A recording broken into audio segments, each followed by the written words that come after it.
Election Commission of India की मखादा अखोगी सही खुदिंग के पांगथोकपा summary revision of photo electoral roll हंदक सही की वैना अखोगी qualifying date 1/1/2025 की वैना अखोगी integrated draft electoral roll से अखोई अक्टूबर की तांग 18 दा फोंखरे draft roll से फोंखरबा मतुंगदा अखोगी प्रजा सिंगना अखोगी claim and objection अखोगी तांग 18 सिदगी होरगा अखोगी नवेंबर की तांग 19 फाउबा अखोई पिसन बिबा यागनी मसिदा अखोगी मिंग नौना चनगदौबा लौथोखिगदौबा अदगी युम होंदोक होंजिन दौबा अदगी मिंग नुंग बना लालंबगी करेक्शन तौगदौबा पुनमक थाजन बिबा यागनी मयाम काउबिगनो मसिगी लास्ट डेट से तांग 19 नवेंबर की सिबोक अखोई पिसन बिबा यागनी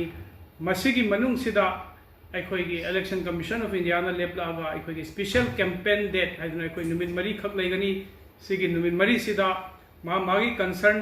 पोलिंग स्टेशन दा अखोगी बूथ लेवल ऑफिसर्स फमगा मधुगी दुदसु चटलगा अखोई फॉर्म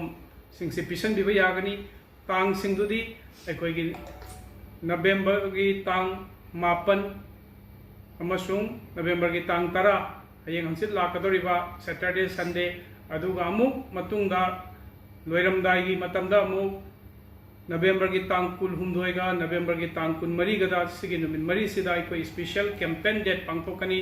मसिदा करिगुंबा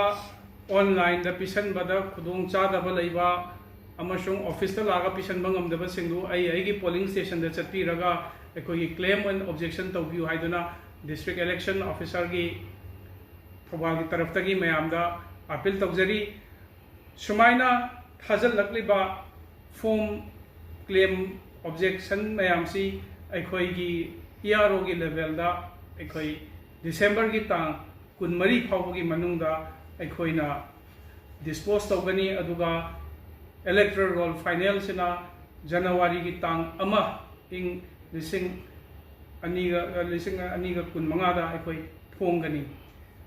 हंदक की फोंगलिबा अखोई फोटो इलेक्टोरल रोल 2025 अखोई ड्राफ्ट इलेक्टोरल रोल से मतुंगिना थौबाल डिस्ट्रिक्ट की होइना हौजे हौजिक से अखोई टोटल वोटर मियोई लाख 2,50,958 लेरे मसीदगी अखोइना प्रजासिंगदा अपील तौजनिंगबसी स्पेशल कैंपेन डेट सिगी खुदोंग चाबसु लौबिरगा अखोई क्लेम एंड ऑब्जेक्शन की मतम मनुंग सिदा अखोई सही 53 सुरबा अंगांगसिंग अदुगा अप्रैल की तांग अमा जुलाई एंड अक्टोबर सिगी सिदा सही 53 सुगदौगा इशु अखोई फॉर्म थाजन बिबा यागनी मसिगी खुदोंग चाबसु लौरगा फॉर्म थाजन बिरगा अखोई हेल्दी ओइबा इलेक्टोरल रोल अमा पुथोंगनबा होटनाबदा प्रजासिंगना मतेंग पांगबियु लोइना अखोई एक्सपायर ओइग्रबा सीग्रबा अमसुंग अतोप मफमदा युम पांग्रबा मियोइसिंगदुसु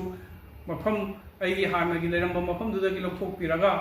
अनौबा लेरिबा मफमदुदा अमु मिंग जनसनदबा होटनाबियु हाइदुना अइना अपील तौजरी मयाम कौबिरगनु लाक्लिबा नवेंबर की तांग 9 10 तांग 19 अमसुंग 13 स्पेशल कैंपेन डेट असिदा सुंसोय सोयदना इनाकनपा पोलिंग स्टेशन दा चपीरगा क्लेम एंड ऑब्जेक्शन फाइल तौबियुना अपील तौजरी।